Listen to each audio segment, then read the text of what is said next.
This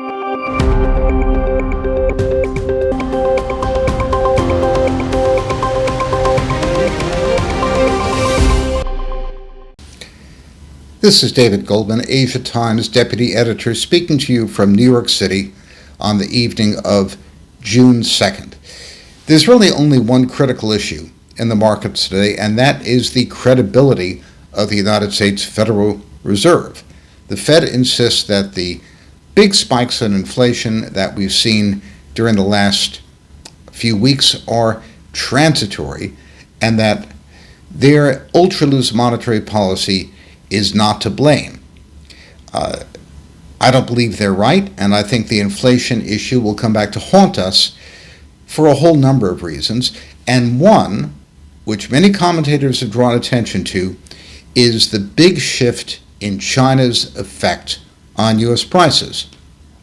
Back during the 2000s, when the United States lost roughly half its manufacturing jobs, and Chinese imports swamped outlets like Walmart before they swamped Amazon, we heard this was a good thing. China would offer American consumers cheaper products and their dollar would go farther.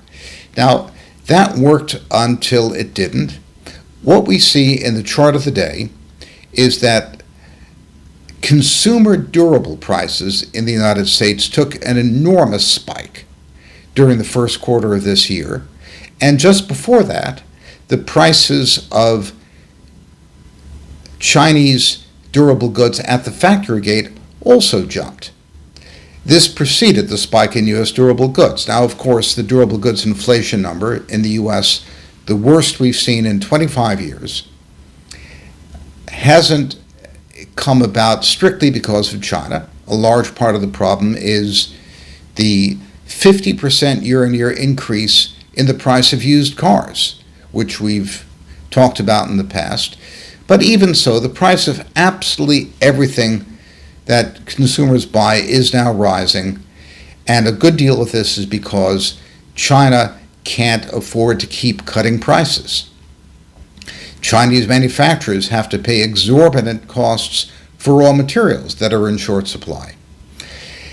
Chinese labor costs are going up. Chinese profit margins are being compressed. So for the first time in many years, we're seeing significant manufacturing price increases in China, which are turning into consumer price increases in the United States. And that's going to get worse.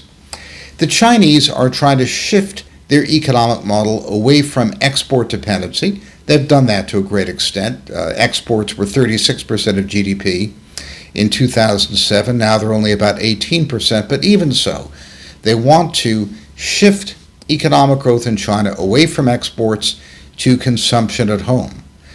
And one way to do that is to let their currency rise. Chinese currency, the RMB, has risen by 10% against the US dollar in the past year and is likely to rise even further. A rising currency also, to some extent, reduces the effect of inflation in raw materials prices for China, because those raw materials are priced in US dollars, and if the dollar is cheaper for Chinese buyers, that helps them out. So China, instead of being a source of disinflation, is becoming a source of inflation, along with so many other things, such as the biggest housing bubble since the peak of the 2000s housing craze, the extreme rise in automobile prices that we just mentioned, very strong increases in transportation costs, scarce items and supply chains across the board. So this is not transitory inflation. This is not a drill. This is the real thing. So expect to see stocks do poorly this year as a result. Expect the Fed to turn towards tighter monetary policy when it's already too late. And be afraid, be very afraid. This is David Goldman speaking to you from New York.